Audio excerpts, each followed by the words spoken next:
ప్రభు అయిన యేసుక్రీస్తు నామములో మీ అందరికీ శుభములు కలుగును గాక. ఆమేన్.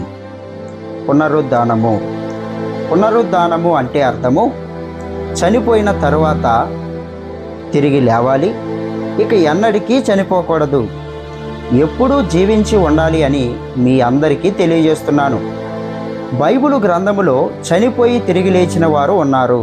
వారు ఎవరంటే, రాజులు మొదటి గ్రంథములో 17వ అధ్యాయము 22వ వచనములో సారేపతు ఎదవరాలు కొడుకు చనిపోయినప్పుడు ఏలియా దేవునికి ప్రార్థించగా చనిపోయిన ఆ చిన్నవాడు బ్రతికాడు.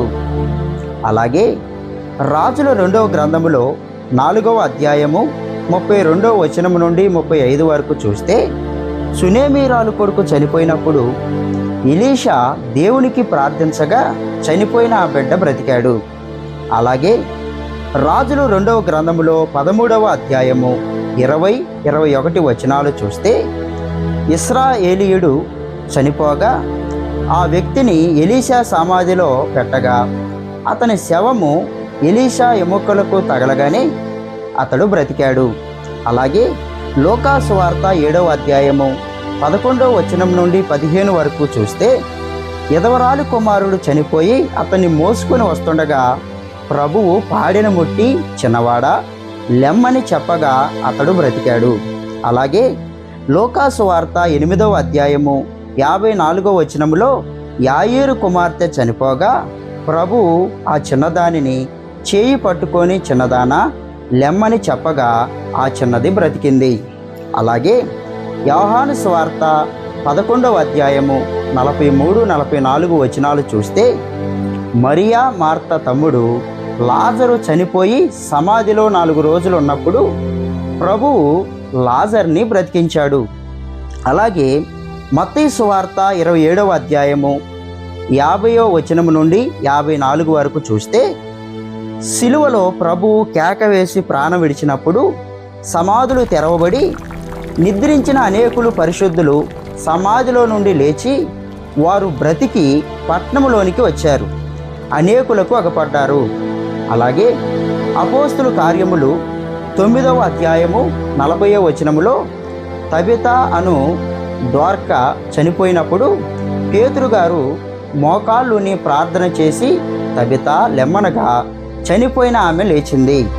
అలాగే అపోస్తుల కార్యములు 20వ అధ్యాయము 7వ వచనము నుండి 12వ వచనం వరకు చూస్తే పౌలు గారు రాత్రి చాలాసేపు ప్రసంగిస్తుండగా ఐతూకు అనే యవనస్తుడు కిటికీలో కూర్చుండి నిద్రపోయి జరిగి 3వ అంతస్తు నుండి పడి చనిపోయాడు.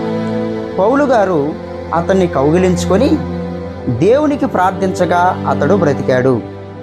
అయితే బ్రతికిన వీరందరూ అలాగే బ్రతికి ఉండలేదు, మరలా చనిపోయారు, సమాధి చేయబడ్డారు. వారి సమాధి ఖాళీ సమాధిగా లేదు. అయితే యేసుక్రీస్తు ప్రభువు అందరినీ పాపము నుండి రక్షించటానికి సిలువలో చనిపోయి సమాధి చేయబడి 3వ దినమున ఆయన పునరుద్ధానుడై లేచాడు.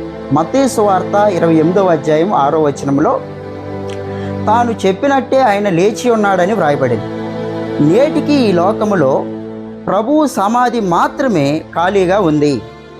ఆయన మరలా చనిపోలేదు, సజీవుడిగా ఉన్నాడు. యోహాను సువార్త 11వ అధ్యాయము 25వ వచనములో పునరుద్ధానమును జీవమును నేనే అని ప్రభు అన్నారు.